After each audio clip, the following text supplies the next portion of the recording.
Hello दोस्तों, इस video में हम लोग समलंब चतुर्भुज का क्षेत्रफल निकालना सीखेंगे। हम लोग सीखेंगे कि समलंब चतुर्भुज होता क्या है और समलंब चतुर्भुज का हम लोग क्षेत्रफल किस प्रकार निकाल सकते हैं। तो आप वीडियो को स्किप मत करिएगा और देखते रहिए। इसमें आपको ये भी मैं बताऊंगा कि समलंब चतुर्भुज की विशेषताएँ क्या है, होता क्या है और समलंब चतुर्भुज के क्षेत्रफल का सूत्र क्या होता है। तो देखते हैं। सबसे पहले मैं आपको समझाता हूँ समलंब चतुर्भुज होता क्या। देखिए, समलंब चतुर्भुज वह चतुर्भुज होता है। चतुर्भुज तो आप जानते हैं कि चार भुजाओं से बंद आकृति को चतुर्भुज कहते हैं। देखिए, चतुर्भुज में, समलंब चतुर्भुज में सम्मुख भुजाओं का एक जोड़ा, मतलब ये जो सम्मुख भुजाएं हैं ये दोनों समांतर होती हैं और ये असमांतर। अब समांतर और असमांतर में क्या मतलब है, अगर हम इनको आगे बढ़ाएंगे तो कट कर जाएंगे। आपको ऐसे ही दिख रहा होगा कि अगर मैं इनको ऐसे ऐसे बढ़ाऊं तो ये एक समय जाकर कट जाएंगी आपस में। तो ये आपको ध्यान रखना है। समांतर चतुर्भुज काटेंगे ही नहीं और ये समांतर हैं और ये दोनों असमांतर होते हैं समलंब चतुर्भुज में। और उसी प्रकार ये वाला भी चतुर्भुज है, इसमें ये दोनों समांतर हैं और ये दोनों असमांतर है। और असमांतर भुजाएं समान भी हो सकती हैं और असमान भी हो सकती है, ये आपको ध्यान रखना है। और अब देखते हैं हम लोग समलंब चतुर्भुज का क्षेत्रफल किस प्रकार निकाला जाता है। और एक बात इसमें ध्यान रखिएगा, इसमें 90 डिग्री का कोई भी एंगल नहीं होता है। अब समलंब चतुर्भुज का क्षेत्रफल किस प्रकार निकालेंगे। समलंब चतुर्भुज का क्षेत्रफल निकालने के लिए आपके पास एक फॉर्मूला होता है जो कि मैं लिख दे रहा हूँ। समलंब चतुर्भुज आपको ये फॉर्मूला याद होना चाहिए जो मैं लिख रहा हूँ।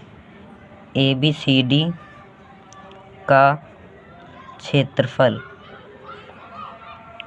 देखिए इसके क्षेत्रफल का फॉर्मूला मैं यहाँ लिख रहा हूँ। आपके इसके क्षेत्रफल का फॉर्मूला होता है 1/2 गुणे समांतर भुजाओं का योग। समांतर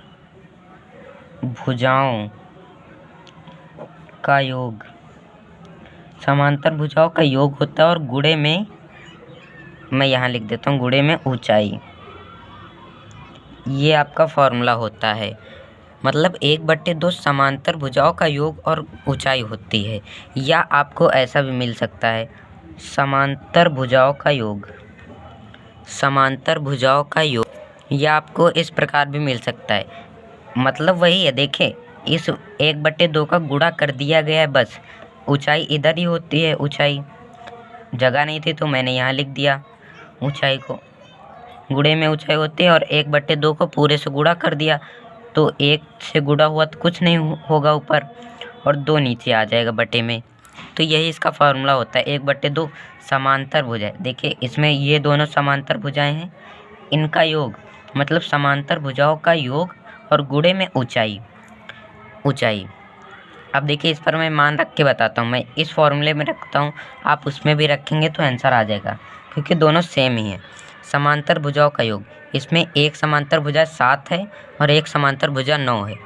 तो हम लोग पहले 7 + 9 का योग करेंगे और गुणे में ऊंचाई, मतलब ये 6 सेंटीमीटर इसकी ऊंचाई है तो ऊंचाई कर देंगे और बटे में 2 रहेगा ही।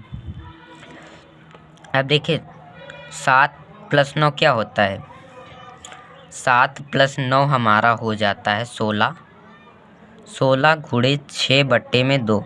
अब देखिए 2 × 9 2, 2 × 3 6 कट जाएगा।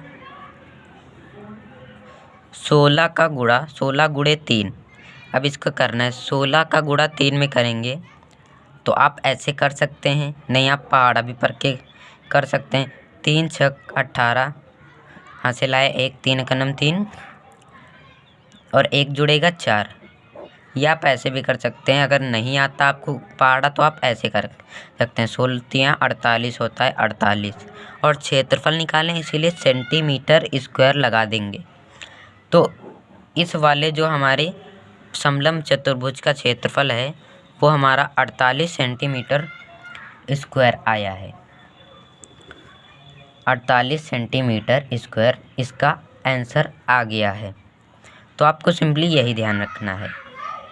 अब देखिए, अब हम लोग क्या करेंगे, आपको इस वाले का अब निकालना है। इस वाले का कैसे करेंगे, मैं इसको थोड़ा इससे अलग कर देता हूँ।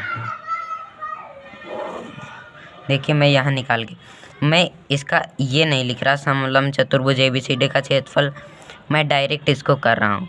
अब देखिए, आपको सूत्र मालूम है, समांतर भुजाओं का योग गुणे ऊंचाई बट्टे 2, या आप 1/2 कर सकते हैं। इस बार मैं 1/2 वाला करके दिखा रहा हूँ, क्योंकि आपको भी वो भी समझना ज़रूरी है।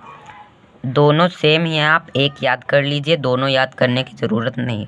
1/2 और समांतर भुजाओं का योग हम लोग अब सीधा ही कर लेते हैं। समांतर भुजाएं 11 और 8 दोनों समांतर भुजाएं हैं, इनका योग 11 में 8 जोड़ेंगे तो हमारा 19 हो जाएगा।